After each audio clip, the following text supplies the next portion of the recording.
It's nice to see that you've tuned in for even more plugs videos. Now, for this one then, what we're going to be looking at is, as per the video designator, which is plugs, we're going to be looking at a few more, but not like that one. I've just used that to open up the shop. Let's whip that out of the way. Now, as you saw by the opening plug, it had 3 pins on it, but not every plug had 3 pins on it. Wallop. Yes, that's right. We're looking at them 5 amp 2 pin plug. Okay, normally used for shavers.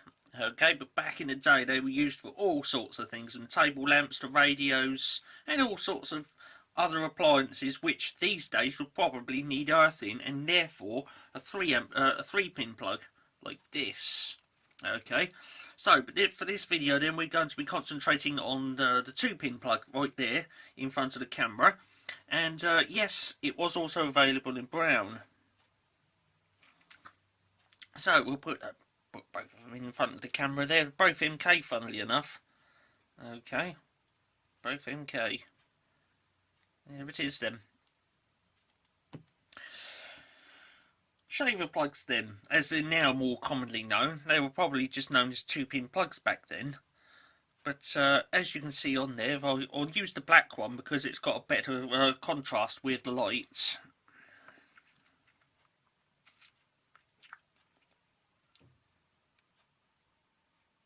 5 amp then. On that. 5 amp, and it just says made in England up the top there. Okay. Made in England, 5 amp. And of course if I turn it around it's got the MK logo on it. I think it's more or less the same with the white one. Yeah, again 5 amp there. Made in England and MK. Chances are they came out of the same mould, it's just that a different colour of plastic was shoved into the mould. Okay. So, 2 pin then, 5 amp. Let's get a screwdriver in there because it would be rude not to. And we'll open it up extremely carefully and we'll have a look around in there. Undo the screw then.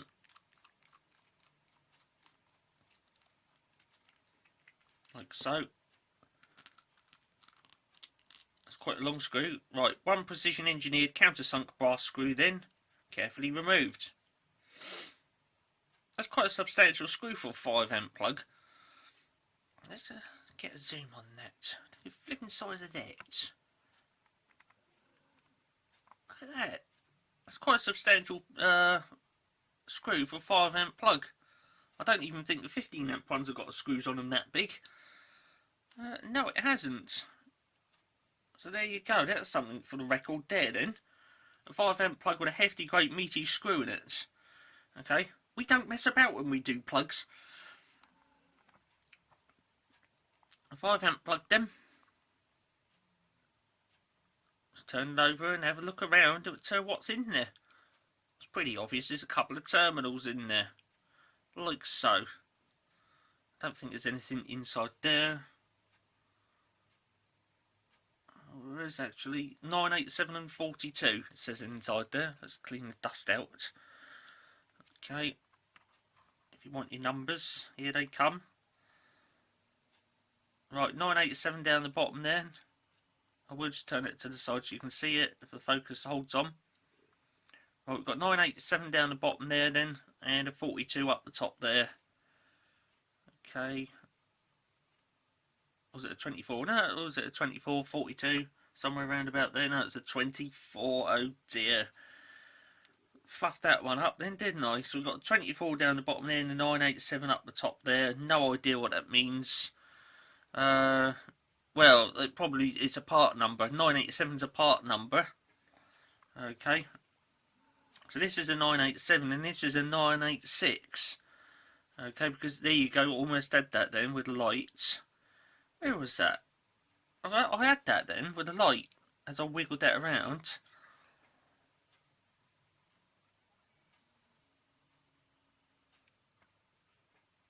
Here you go, yeah, you go to 986 then.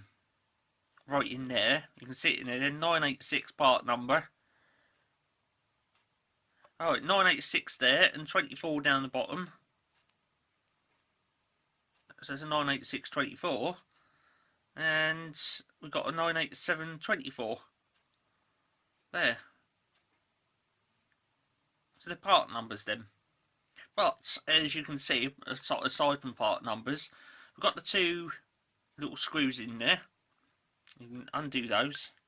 I don't think this plug has ever been used because it's very pristine condition inside. And there we are. So there's a little terminals then. Again, with this, you run the cable in there. I'll just wipe the camera, sorry about that.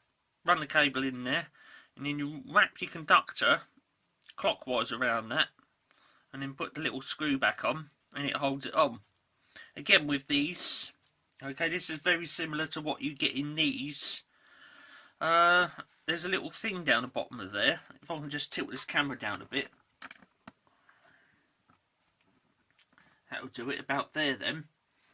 There's a little thing just inside there, and just like with the 3-pin variants, these do come loose, and you can get a screwdriver in there and just nip that up. And again, if you unscrew that little thing comes out, and you can remove the pins for cleaning and restoration purposes. Okay, so there you go. Nice little plug overall. I don't think this has ever been used because it's in very clean, tidy, pristine condition. And as you can see by those little screws on there, if I can get on them with a zoom, that's not going to do that, is it? Let's get that right up to the camera then. There it is. You can see on that it's not been chewed up by a screwdriver at all. So that is more or less brand new, which I think it is. I don't think it's ever been used. So there we are.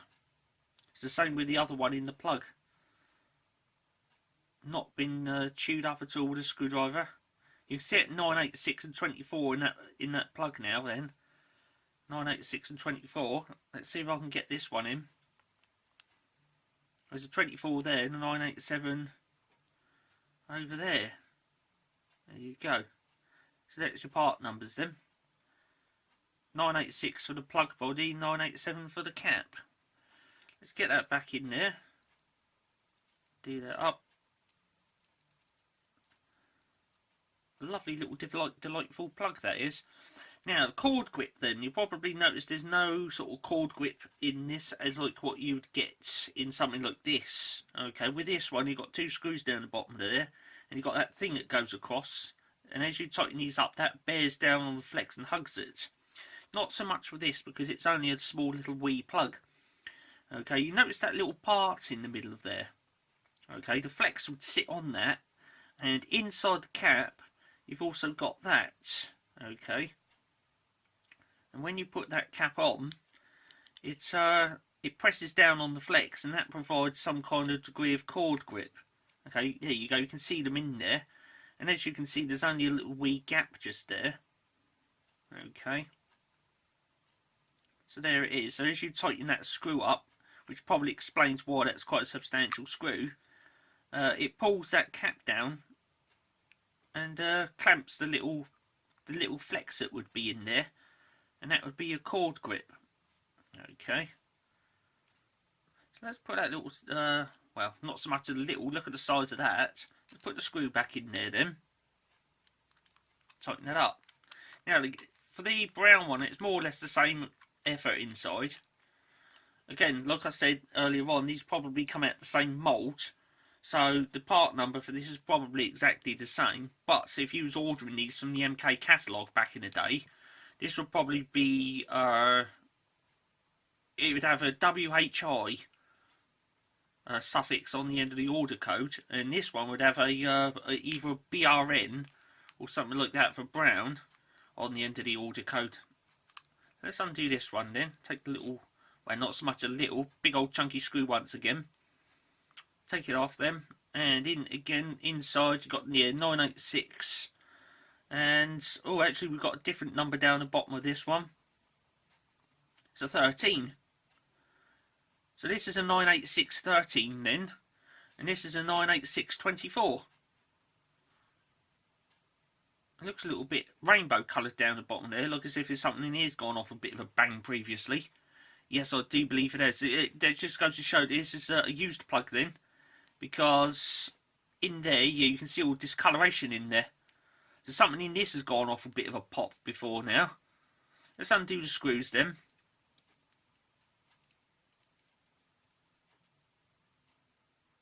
Yeah, something in there's gone off a bit of a pop. The only thing I can think of there, the terminals are nice and clean. Okay.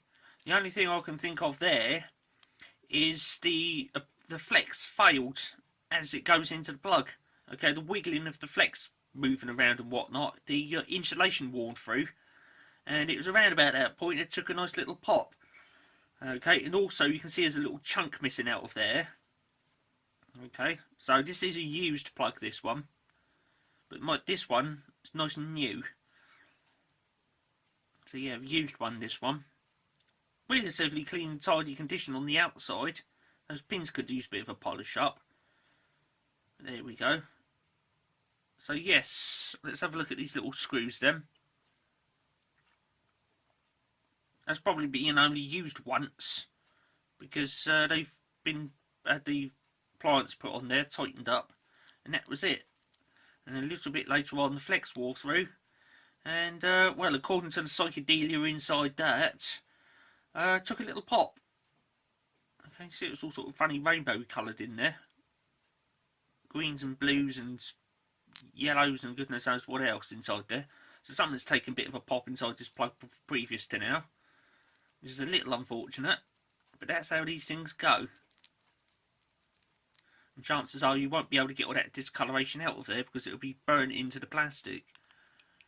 Again, we've got that similar sort of cord grip there with this one, where you've got that little thing up the top there and down the bottom there, and it just bites into the flex when you tighten it up. Okay, there's always that. Let's put the screw in.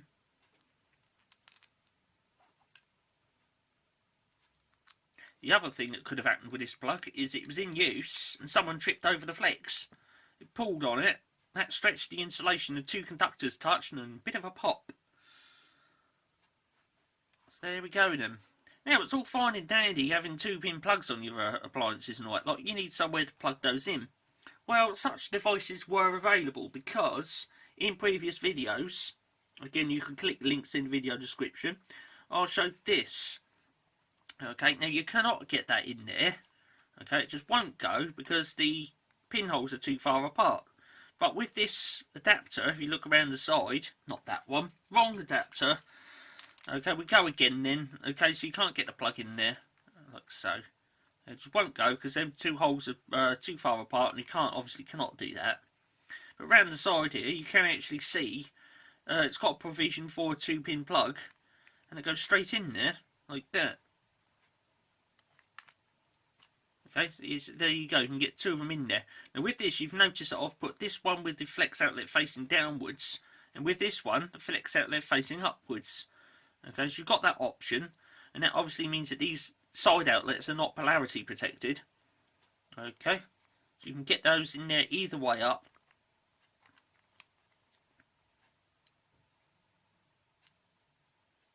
So there it is then.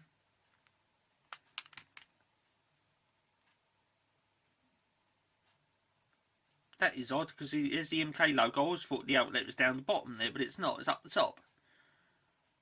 That's a bit of an oddity. I have to put that cap back on there properly, haven't I? Yes, I have. Well, that's interesting because I always thought when you had the MK logo the correct way up, the outlet was down the bottom, but it turns out it's up the top. Well, there we go then. Now, that's all fine and dandy using adapters, but supposing you wanted a socket to put it into, a dedicated outlet. Yes, they did make them because here comes one, wallop, made by MK. So there it is, unswitched that, so your little plug can go in there. Again, either way up, it doesn't matter. In there it goes, there you are. So there it is. Little 2-amp one then. Again, you could put shaver in there, radio, table lamp, and it'd probably be situated by the side of your bed. Small downside with this is no shutters in there, so you cannot use these of today. Okay, there's your terminals on the back. And if you wanted a switched one, they've done a switched one. Now the interesting thing about this, I've just got to cover this, is there's the outlet there where your flex goes in. If you try to put that in there that way round, there we go, you can see the flex outlet there.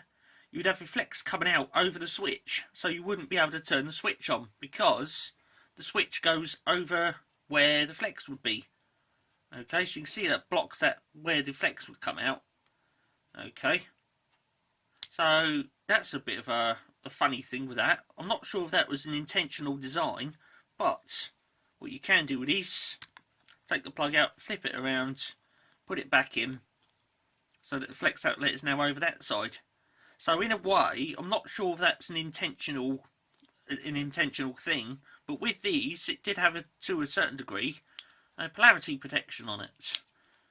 Okay, so there you go. So you could get dedicated outlets for your 2-pin plugs. I think that basically wraps that one up then. 5 amp 2-pin, and just for reference, that is British standard 372. Okay, so there we are.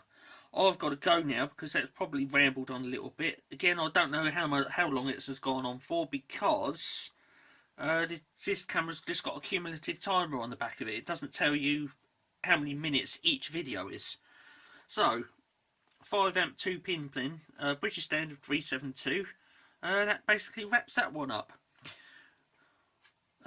Please press the like button, subscribe if you want, because there's going to be many more plugs videos coming up.